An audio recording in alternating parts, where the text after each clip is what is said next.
여러분, 여기 영국 국방 전문가가 한국에서 목격한 충격적인 현실에 발칵 뒤집혔다고 하면 믿으시겠습니까?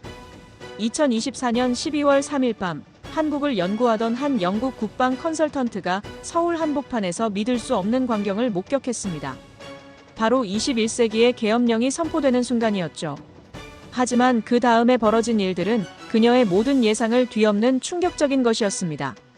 6시간 만에 계엄령이 해제되고 111일 만에 대통령이 탄핵되는 과정을 지켜본 이 전문가는 완전히 다른 사실을 발견하게 됩니다. 폐허에서 일어선 나라가 이제는 세계 6위 군사 강국이 되었다는 것. 그리고 외국 무기만 수입하던 나라가 이제는 나토 국가들에게 무기를 수출하는 방산 강국이 되었다는 충격적인 현실 말입니다. 더욱 놀라운 것은 이 모든 과정에서 한국 국민들이 보여준 성숙한 민주의식이었습니다. 위기 상황에서도 폭력 없이 평화롭게 문제를 해결하는 모습을 본 그녀는 이것이야말로 21세기 민주주의의 모델이며 이로써 안보가 완성된다라고 감탄했죠. 과연 이 영국 전문가가 한국에서 발견한 진짜 진실은 무엇이었을까요? 그리고 왜 그녀는 한국이 세계 평화의 희망이라고 확신하게 되었을까요? 오늘 이야기를 시작합니다. 잠깐만요. 여러분, 구독, 좋아요 부탁드립니다. 세계적인 전문가도 감탄시킨 한국의 비밀을 알아내셨다면 댓글 부탁드립니다. 저는 아멜리아입니다. 국제안보 및 국방 컨설턴트로 일하고 있죠. 영국에서 태어나 지난 20년간 아시아의 군사와 외교 정책을 연구해왔습니다. 그런데 지금 2025년 6월 저는 서울 한복판에서 역사적인 순간을 앞두고 있습니다. 거리 곳곳에서 사람들이 사전투표를 마치고 돌아오는 모습을 지켜보며 가슴이 뛰었습니다. 윤석열 대통령의 탄핵 이후 111일 만에 치러질 이 조기 대선이 단순한 정치적 변화가 아니라는 걸 알고 있거든요. 더불어민주당, 국민의힘, 개혁신당 후보 간의 경쟁이 한반도의 미래를 결정짓는 선택이라는 사실을 말입니다. 저에게 한국은 특별한 나라입니다. 제 할아버지가 6.25 전쟁의 유엔군으로 참전했고 어머니는 어린 시절 북한 난민을 도왔던 경험이 있거든요. 그 이야기들을 들으며 자란 저는 분단국가 한국의 현실과 꿈을 누구보다 잘 이해한다고 생각했습니다. 하지만 지난 몇 달간 이 나라에서 일어난 일들을 보며 제가 얼마나 모르고 있었는지 깨달았습니다. 12월 3일 비상계엄 선포부터 4월 4일 탄핵 인용까지 한국 민주주의가 보여준 저력은 전 세계를 놀라게 했습니다. 계엄군이 국회로 향할 때 시민들이 보여준 용기, 헌법재판소가 만장일치로 내린 결정, 그리고 지금 이 순간까지 평화롭게 이어진 민주적 절차들 말입니다. 이 모든 것이 저에게는 기적처럼 느껴집니다. 모레 이 선택이 대한민국의 운명을 어떻게 바꿀지, 그리고 그것이 동북아시아와 세계 평화에 어떤 영향을 미칠지가 국제안보에 중요하기에 여러분과 함께 살펴보고 싶습니다. 저에게 한국에 대한 관심은 운명 같았습니다. 할아버지 윌리엄 톰슨은 1951년 영국군 글로스터 연대 소속으로 임진강 전투에 참전했습니다. 중국군 세계 사단을 상대로 사흘간 버텨낸 그 유명한 전투 말입니다. 할아버지는 포로가 되어 2년간 북한에 억류되었죠. 어린 시절 할아버지에게서 들은 이야기들은 제 인생을 바꿔놓았습니다. 북한 포로 수용소에서 만난 한국군 포로들이 보여준 불굴의 의지, 그리고 자유를 향한 간절함을 말입니다. 할아버지는 늘 말씀하셨습니다. 그들은 단순히 살기 위해 싸운 게 아니라 후손들이 자유롭게 살 수 있는 나라를 만들기 위해 싸웠다고 말입니다. 어머니 마가렛 톰슨은 1970년대 런던에서 북한 탈북민들을 도왔습니다. 당시 극소수였던 탈북자들이 영국에 정착할 수 있도록 도운 거죠. 저는 그분들을 통해 분단의 아픔을 직접 들을 수 있었습니다. 특히 김순자 할머니의 이야기는 지금도 잊을 수 없습니다. 1953년 가족과 헤어진 채 남한으로 내려왔는데 북에 남은 가족들의 소식을 평생 알 수 없었다는 이야기 말입니다. 그래서 저에게 한국의 통일과 평화는 단순한 정치적 이슈가 아닙니다. 개인의 아픔과 가족의 상처가 담긴 절실한 문제죠. 2018년 남북 정상회담을 지켜보며 눈물을 흘렸고 2019년 하노이 회담이 결렬됐을 때는 마음이 아팠습니다. 지금 한국이 새로운 지도자를 선택하는 이 순간이 바로 그 연장선상에 있다고 생각합니다. 과연 누가 이 분단의 아픔을 치유하고 진정한 평화를 가져다 줄 수 있을까요? 그리고 그 평화를 지킬 수 있는 힘은 어디서 나올까요? 2024년 12월 3일 밤, 저는 서울에서 그 충격적인 순간을 직접 목격했습니다. 윤석열 대통령의 비상계엄 선포 발표를 듣는 순간 온몸에 소름이 돋았습니다. 1979년 12.12 사태 이후 45년 만의 계엄령이었거든요. 설마 21세기 대한민국에서 이런 일이 일어날 줄 누가 상상했겠습니까? 그런데 그 다음에 벌어진 일들은 더욱 놀라웠습니다.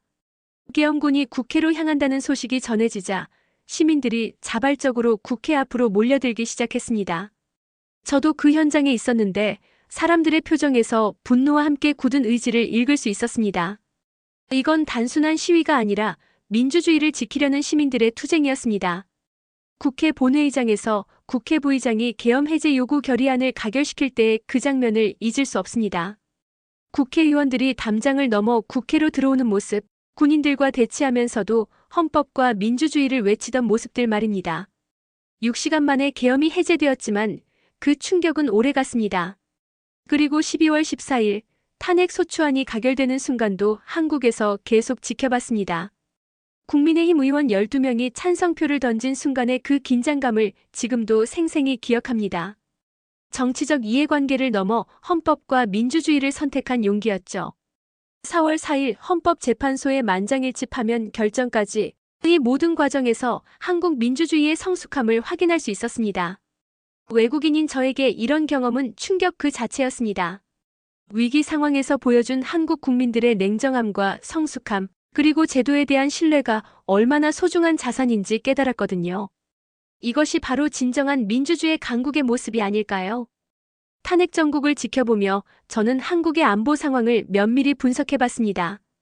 국방연구원의 박민식 박사와 외교부 출신 김태효 전 보좌관을 만나 심층 인터뷰를 진행했죠. 그들이 전해준 이야기는 제가 예상했던 것보다 훨씬 복잡하고 심각했습니다. 박 박사는 한국의 현재 군사력 수준에 대해 놀라운 사실들을 알려줬습니다. KF-21 보람의 전투기 개발 성공, K 흑표 전차의 해외 수출, 그리고 한국형 삼축 방어체계의 완성도가 생각보다 높다는 거였습니다. 특히 현무-5 미사일의 능력은 북한의 핵 위협에 대응할 수 있는 수준이라고 하더군요. 하지만 동시에 우려스러운 부분들도 있었습니다. 김 전 보좌관은 중국의 대만 침공 가능성과 북한의 핵 도발 위험성이 동시에 높아지고 있다고 분석했습니다. 만약 중국이 대만을 침공한다면 한국은 어떤 선택을 해야 할까요?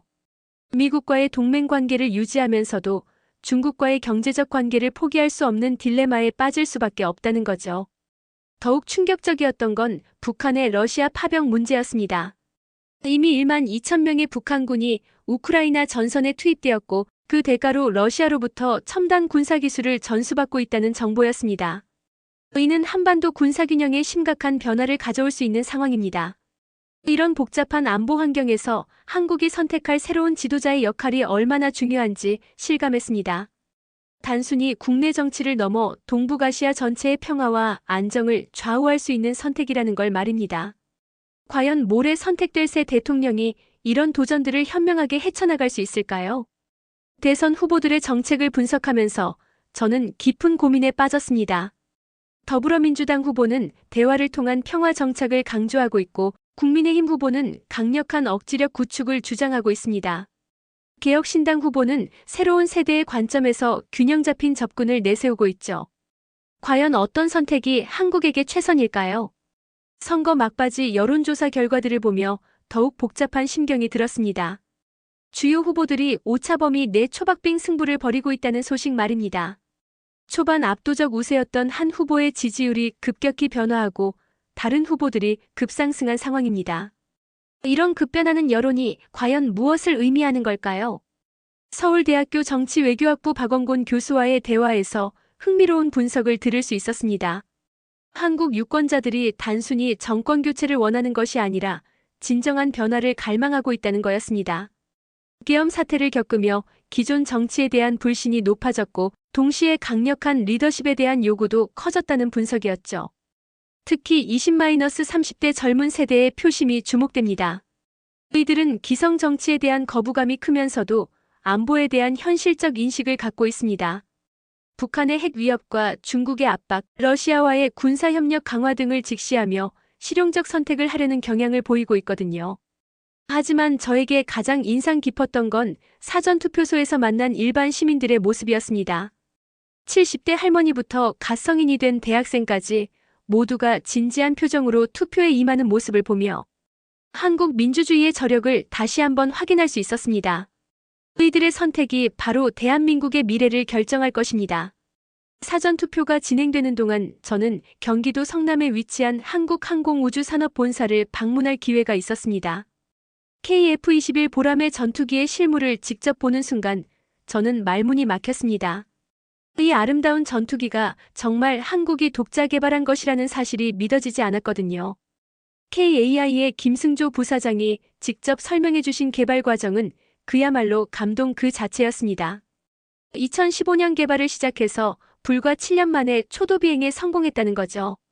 전 세계에서 독자적으로 초음속 전투기를 개발할 수 있는 나라는 미국, 러시아, 중국, 프랑스, 영국 그리고 한국뿐입니다. 인구 5천만 명의 나라가 이런 성과를 이뤄낸다는 게 얼마나 대단한 일인지 아시나요? 더욱 놀라운 건 기술 자립도였습니다. 엔진을 제외한 65%가 순수 한국 기술로 만들어졌다고 합니다. AESA 레이더, 전자전 장비, 무장 통제 시스템까지 모두 한국이 독자 개발한 거죠. 이미 폴란드에 48대를 수출하기로 계약을 체결했고 말레이시아와 필리핀에서도 도입을 검토 중이라고 하더군요. 경남 창원의 현대로템에서 본 K 흑표 전차는 또 다른 충격이었습니다. 세계 최고 수준의 능동방어 시스템과 자동장 전장치를 갖춘 이 전차가 폴란드에 1,000대 이상 수출될 예정이라는 소식을 들었을 때 가슴이 벅찼습니다. 한국 무기가 나토 회원국에 대량 수출되는 시대가 온 거죠. 한화 시스템의 천국-2 방공미사일 공장에서는 더욱 놀라운 이야기를 들었습니다. 이 미사일의 요격 성공률이 99%에 달한다는 거였습니다. 이미 아랍에미리트에 수출되어 실전에서 그 성능을 입증했고 사우디아라비아에서도 도입을 추진 중이라고 합니다. 6.25 전쟁 때 외국의 도움을 받아야 했던 나라가 이제는 세계 최고 수준의 방산 강국이 되었다는 사실이 정말 자랑스러웠습니다. 런던 국제전략문제연구소의 마이클 엘먼 박사와 화상으로 인터뷰를 진행했을 때 들은 이야기는 정말 놀라웠습니다. 그는 한국을 현재 세계 6위의 군사 강국으로 평가한다고 했습니다. 특히 방산 수출 실적이 세계 9위까지 올라섰다는 점을 높이 평가했죠. 엘먼 박사가 가장 인상 깊게 본 부분은 한국의 기술 혁신 속도였습니다. K9 자주포가 세계에서 가장 많이 팔리는 자주포가 되었고 한국형 미사일 방어 체계가 미국의 사드보다 비용 대비 효과가 뛰어나다고 평가했습니다. 그는 특히 한국이 무인기 기술에서도 급속히 발전하고 있다며 KUSFC 수리온 무인기의 성능에 놀라움을 표했습니다. 워싱턴의 전략국제문제연구소 빅터 차 선임 고문과의 대화에서는 더욱 구체적인 평가를 들을 수 있었습니다. 그는 한국의 삼축 방어 체계가 북한의 핵 위협에 대응할 수 있는 충분한 억지력을 갖추었다고 분석했습니다. 킬체인 한국형 미사일 방어 대량 응징 보복 체계가 모두 실전 배치 수준에 도달했다는 거였죠. 특히 현무-5 미사일의 능력에 대해서는 깜짝 놀랐습니다. 차 선임 고문은 이 미사일이 북한 전 지역을 타격할 수 있을 뿐만 아니라 중국 동북부까지 사정거리에 포함한다고 설명했습니다. 재래식 탄두로도 핵무기에 준하는 파괴력을 갖고 있어서 북한의 핵도발을 억제하는 핵심 전력이라고 평가했죠. 도쿄의 일본 국제문제연구소 야마다 요시히데 연구위원은 해상 전력에 대해 흥미로운 분석을 해줬습니다. 한국의 이지스함 세척과 KDX-3 세종대왕급 구축함이 동북아시아에서 중국 해군에 맞설 수 있는 유일한 전력이라고 했습니다. 특히 한국형 차세대 구축함 KDDX가 완성되면 일본의 마야급을 능가하는 성능을 갖게 될 것이라고 예측했죠. 이런 객관적인 평가들을 들으며 저는 한국이 정말 대단한 나라라는 확신을 갖게 되었습니다. 70년 전만 해도 폐허였던 나라가 이제는 세계 최고 수준의 방산 기술을 보유한 강국이 되었으니까요. 대선을 며칠치 앞둔 저녁 서울 광화문 광장을 걸어봤습니다. 탄핵 정국의 혼란에도 불구하고 시민들이 보여준 성숙한 모습에 다시 한번 감동받았습니다. 어떤 결과가 나오든 받아들이겠다는 차분한 분위기였거든요. 광장에서 만난 박영수 할아버지의 이야기는 특히 인상 깊었습니다. 그분은 6.25 전쟁 때 피난민이었다가 이제는 삼성전자에서 30년간 일한 엔지니어였습니다. 박 할아버지는 내가 어린 시절 본 미군들이 우리를 도와줬듯이 이제는 우리가 세계 평화에 기여할 때가 됐다고 말씀하셨습니다. 한국이 우크라이나에 K9 자주포를 지원하고 아프리카에 평화유지군을 파견하는 것이 바로 그 증거라고 하시더군요. 홍대 앞에서 만난 대학생들과의 대화도 희망적이었습니다. 이화여대 정치외교학과 김민지 학생은 우리 세대는 더 이상 분단을 당연하게 받아들이지 않는다며 통일에 대한 의지를 보였습니다. 서울대 국제관계학과 정태욱 학생은 BTS와 손흥민이 세계에 알린 한국의 소프트 파워에 이제 K방산까지 더해졌다며 자부심을 드러냈죠. 강남구청에서 만난 개표준비 관계자 이수정 씨의 말이 가장 기억에 남습니다. 그분은 시민사회 활동가로 20년간 일해온 분이었는데 한국 민주주의가 이런 위기를 겪으며 더욱 단단해지고 있다고 평가했습니다. 계엄 사태를 겪으면서도 폭력 사태 하나 없이 평화롭게 정권 교체를 준비하는 모습이 전 세계의 모범이 되고 있다는 거였죠. KBS 구시 뉴스에서 나온 최종 여론조사 결과를 보며 저는 한국 유권자들의 지혜를 다시 한번 확인할 수 있었습니다. 어떤 후보가 당선되든 압도적 표차가 아닌 접전으로 예상된다는 소식이었습니다. 이는 한국 사회가 어느 한쪽으로 치우치지 않고 균형을 잡아가고 있다는 증거라고 생각했습니다. 이런 성숙한 민주주의야말로 한국의 가장 큰 자산이 아닐까요? 대선을 코앞에 앞두고 저는 각 후보의 정책이 한국의 미래에 어떤 영향을 미칠지 깊이 생각해봤습니다.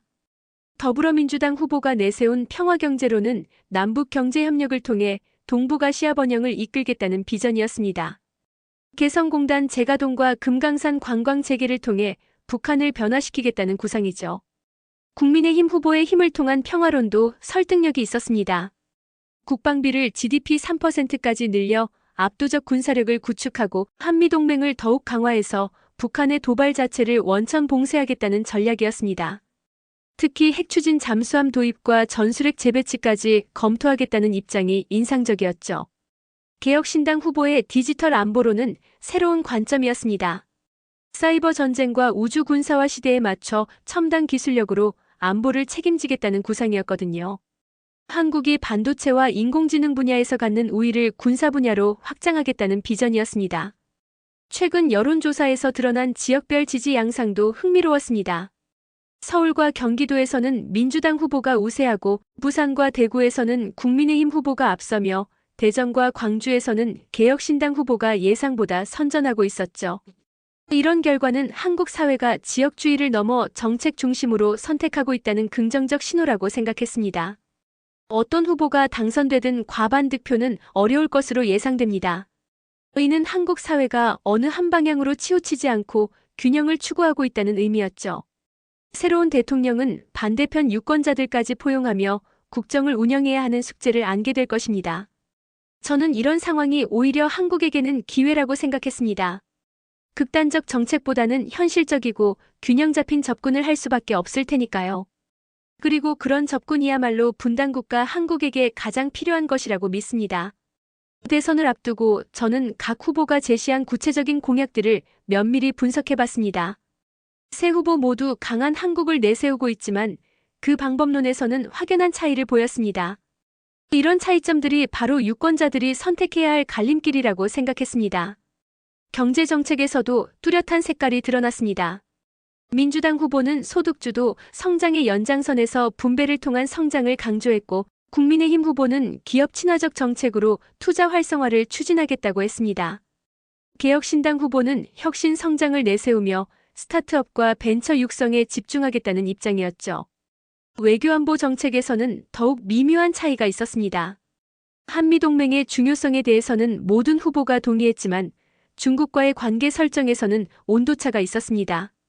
대북 정책에서도 대화와 압박의 비중을 어떻게 설정할 것인가에 대해 각기 다른 접근법을 제시했습니다. 무엇보다 주목할 점은 세 후보 모두 자주국방의 중요성을 강조했다는 것입니다. 한국이 더 이상 누구에게 의존하지 않고 스스로를 지킬 수 있는 힘을 갖춰야 한다는 데는 공감대를 형성하고 있었죠. 다만 그 구체적인 방법론에서는 차이를 보였습니다. 내일 한국 국민들이 내릴 선택이 단순히 한 명의 대통령을 뽑는 것을 넘어 한국이 나아갈 방향을 결정하는 역사적 순간이라는 것을 깨달았습니다. 그리고 그 선택이 한반도는 물론 동북아시아 전체의 평화와 번영에 큰 영향을 미칠 것이라고 확신했습니다. 대선을 며칠 앞두고 저는 정치권 내부의 복잡한 역학관계를 파악하기 위해 여러 관계자들을 만났습니다. 국회 정치부 기자로 30년간 일해온 조선일보 박종민 기자의 설명은 충격적이었습니다. 탄핵 과정에서 드러난 정치권 내부의 균열이 생각보다 훨씬 깊다는 거였습니다. 국민의힘 내부에서는 친윤계와 반윤계의 갈등이 여전히 진행 중이었습니다. 윤 전 대통령을 끝까지 옹호했던 세력들은 대선 전략을 놓고 내분을 겪고 있었죠. 반면 탄핵에 찬성표를 던졌던 의원들은 당내에서 고립되면서도 올바른 선택이었다며 소신을 굽히지 않고 있었습니다. 더불어민주당도 마찬가지였습니다. 당 후보를 중심으로 결집하고 있지만 내부적으로는 다양한 계파 간의 미묘한 긴장이 존재했습니다. 특히 검찰 수사와 관련된 이슈들이 선거 이후에도 지속될 가능성이 높아 당내 갈등 요소로 작용할 수 있다는 분석이었죠. 군 내부 상황도 복잡했습니다. 계엄령 당시 일부 지휘관들이 보인 태도를 놓고 군 내부에서도 논란이 계속되고 있었습니다. 합참 관계자와의 비공식 면담에서 들은 이야기로는 젊은 장교들 사이에서 군은 정치에 개입해서는 안 된다는 인식이 더욱 강화되었다고 합니다. 하지만 가장 주목할 부분은 국제 세력들의 움직임이었습니다. 중국은 새 정부의 대중정책 변화를 예의주시하고 있었고 미국은 한미동맹의 지속성에 대해 확신을 얻으려 하고 있었습니다. 일본은 한일 관계 개선 가능성을 타진하고 있었죠. 이런 복잡한 상황에서 새 대통령이 어떤 외교적 균형감을 보여줄지가 관건이었습니다. 그럼에도 저는 희망을 잃지 않았습니다. 한국이 지난 몇 달간 보여준 민주주의의 힘이 이런 내부 갈등들도 건설적으로 해결해 나갈 것이라고 믿었거든요. 선거일을 앞두고 저는 경남 진해에 위치한 해군 작전사령부를 방문할 기회를 얻었습니다. 그곳에서 본 한국 해군의 실력은 정말 놀라웠습니다. 세종대왕급 이지스 구축함의 내부를 둘러보며 한국 조선업의 기술력에 감탄했죠. 해군 관계자가 설명해준 한국형 차세대 구축함 KDDX 계획은 더욱 인상적이었습니다. 2030년까지 6척을 건조할 예정인 이 구축함은 SPY-7 레이더와 한국형 수직 발사 체계를 탑재하게 됩니다. 완성되면 동북아시아에서 가장 강력한 수상 전투함이 될 것이라고 하더군요. 충남 태안의 한국형 차세대 전투기 시험장에서는 KF-21의 시험 비행을 직접 목격했습니다. 마 1.8의 속도로 하늘을 가르며 날아가는 모습을 보며 저는 소름이 돋았습니다. 이 전투기 한 대에 한국의 70년 항공기술 발전사가 모두 담겨 있다는 생각이 들었거든요. KAI 연구소장 김태진 박사가 들려준 개발 뒷이야기는 감동적이었습니다. 수십 년간 외국에서 완제품을 도입만 하던 한국이 이제는 독자적으로 전투기를 개발하게 되었다는 거죠. 특히 AESA 레이더 기술은 미국과 유럽에서도 인정받을 만큼 뛰어나다고 자랑했습니다. 대전의 국방과학연구소에서는 더욱 놀라운 기술들을 볼 수 있었습니다. 현무 시리즈 미사일의 발전 과정을 들으며 한국의 미사일 기술이 어떻게 세계 최고 수준에 도달했는지 이해할 수 있었습니다. 현무-5의 경우 사거리 3,000km의 탄두 중량 3톤이라는 압도적 성능을 자랑합니다. 무엇보다 인상 깊었던 건 이 모든 기술이 순수 한국의 힘으로 개발되었다는 점입니다. 외국의 도움 없이 자력으로 이룬 성과들이었죠. 이것이야말로 진정한 자주국방의 의미라고 생각했습니다. 한국은 이제 누구에게도 의존하지 않고 스스로를 지킬 수 있는 힘을 갖게 된 겁니다. 최근 저는 워싱턴 D.C.에서 펜타곤의 동아시아 담당 부차관보 제임스 윌슨과 화상 면담을 진행했습니다. 그가 전해준 이야기는 매우 흥미로웠습니다. 미국이 한국을 단순한 동맹국이 아닌 글로벌 파트너로 인식하기 시작했다는 거였습니다. 윌슨 부차관보는 한국의 방산 기술력이 이제 미국과 기술 교류가 가능한 수준에 도달했다고 평가했습니다. 특히 KF-21에 적용된 일부 기술들은 미국의 차세대 전투기 개발에도 참고가 될 만하다고 했죠. 이는 한국이 기술 수입국에서 기술 협력 파트너로 위상이 바뀌었다는 의미였습니다. 브뤼셀의 나토 본부에서 만난 국제안보 담당관 마르크 뒤부아는 한국의 우크라이나 지원에 대해 높이 평가했습니다. K9 자주포와 천공 방공 시스템의 제공이 우크라이나 전선에서 큰 도움이 되고 있다고 했습니다. 특히 한국제 무기들의 신뢰성과 성능이 실전에서 입증되면서 유럽 각국의 관심이 높아지고 있다고 하더군요. 런던의 왕립국제문제연구소에서는 더욱 놀라운 평가를 들었습니다. 동아시아 전문가 사라 톰슨 박사는 한국을 21세기의 새로운 강국으로 규정했습니다. 경제력과 군사력 그리고 소프트 파워를 모두 갖춘 종합적 강국이라는 평가였죠. 톰슨 박사가 특히 주목한 부분은 한국의 기술 혁신 속도였습니다. 반도체에서 시작된 기술력이 이제는 방산과 우주항공 분야까지 확장되고 있다는 거였습니다. 누리호 발사 성공으로 우주 발사체 기술도 확보했고 차세대 위성 기술 개발도 순조롭게 진행되고 있다고 평가했습니다. 이런 해외 전문가들의 평가를 들으며 저는 한국이 정말 대단한 나라라는 확신을 갖게 되었습니다.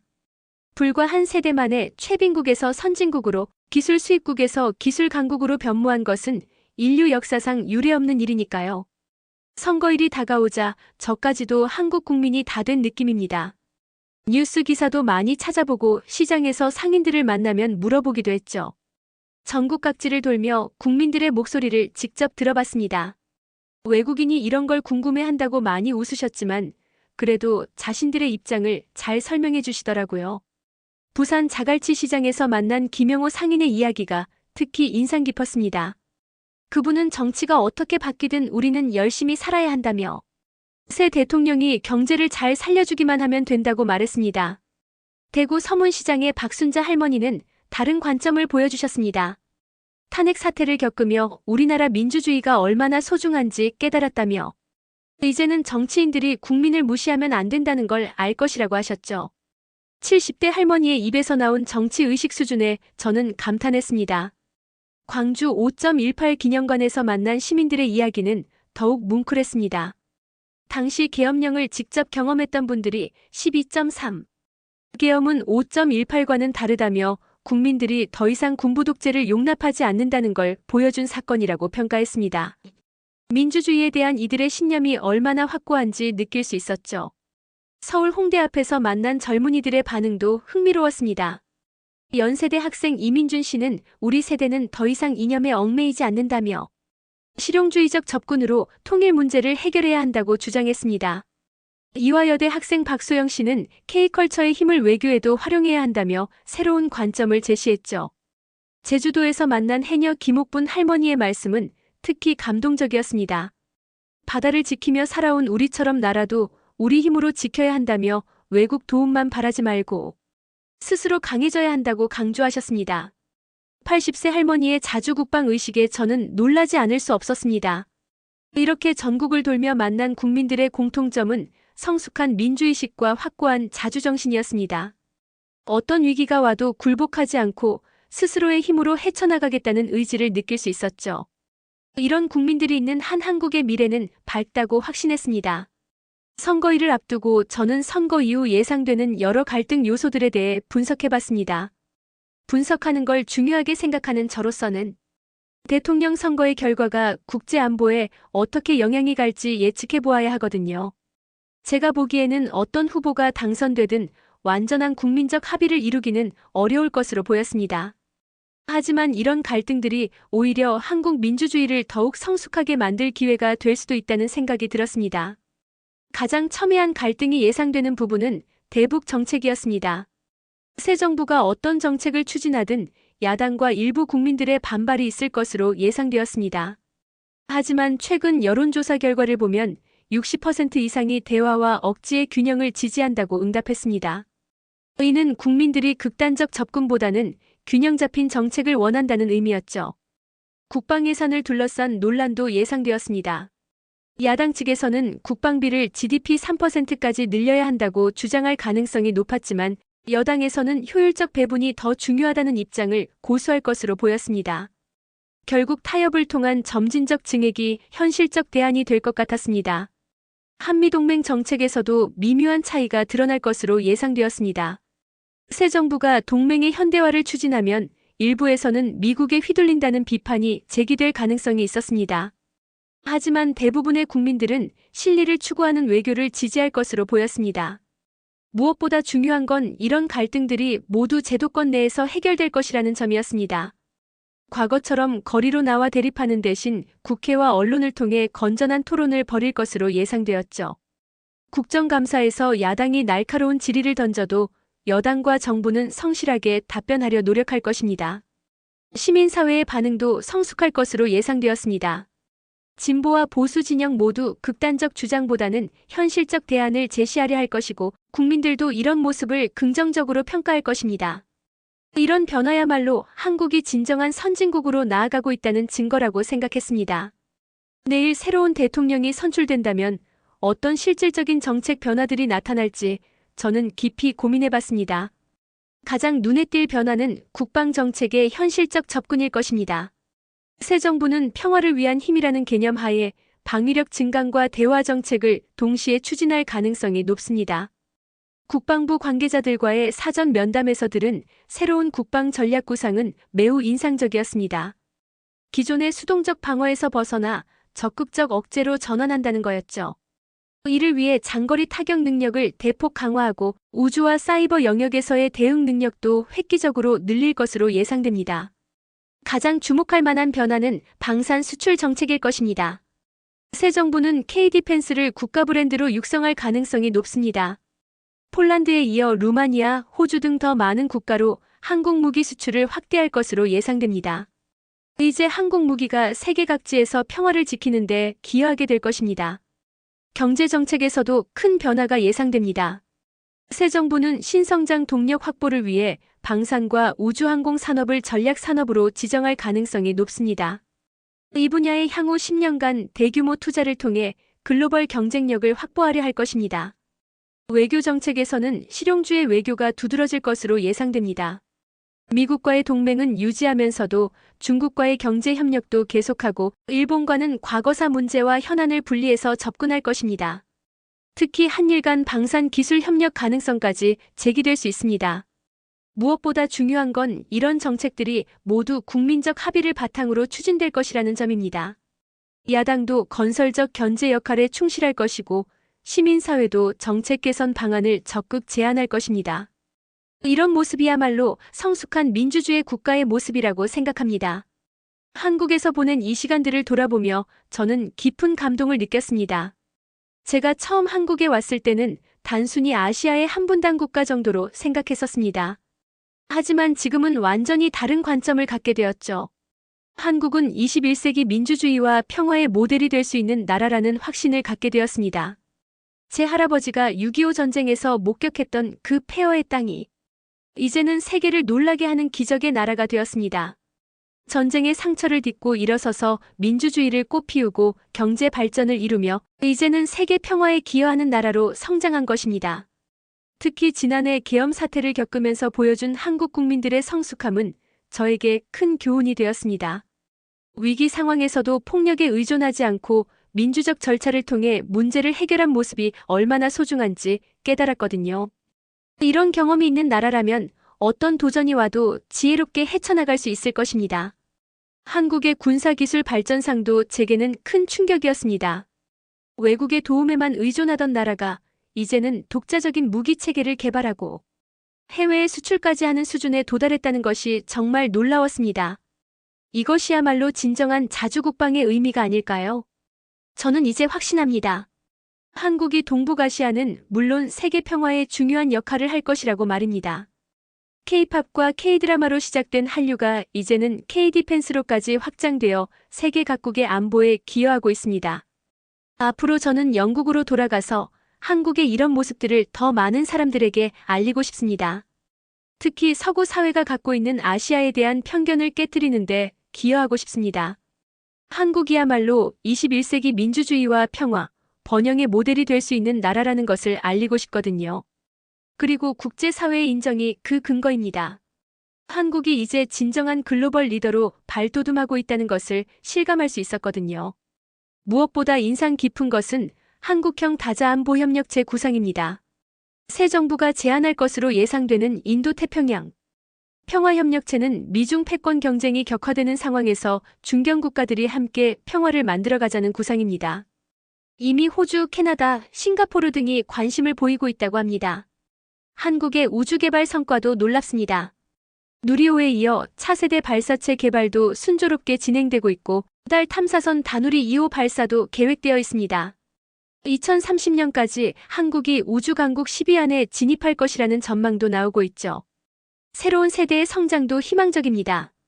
20대와 30대 젊은이들이 보여주는 글로벌 마인드와 실용적 사고는 한국의 미래를 밝게 해주는 자산입니다. 이들은 이념보다는 실용을, 갈등보다는 협력을 추구하며 한국을 더 나은 나라로 만들어가고 있습니다. 한국의 소프트 파워도 계속 확산되고 있습니다.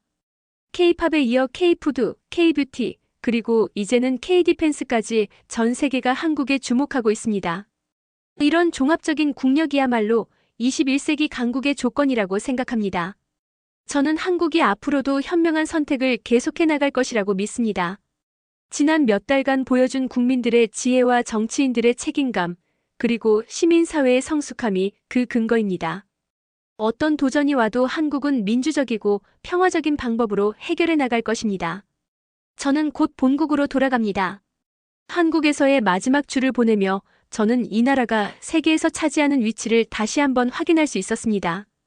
최근 발표된 국제기구들의 평가 결과들이 그것을 잘 보여주고 있었습니다. UN 평화구축위원회에서 한국을 모범적 평화기여국으로 평가한다는 소식을 들었을 때 가슴이 뭉클했습니다. 한국이 파견한 평화유지군들이 아프리카와 중동에서 보여준 활약이 국제사회의 인정을 받은 것이었죠.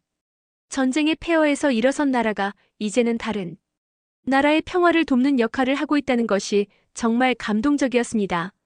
세계경제포럼에서 발표한 국가경쟁력 지수에서도 한국이 10위권을 유지하고 있다는 소식이 있었습니다.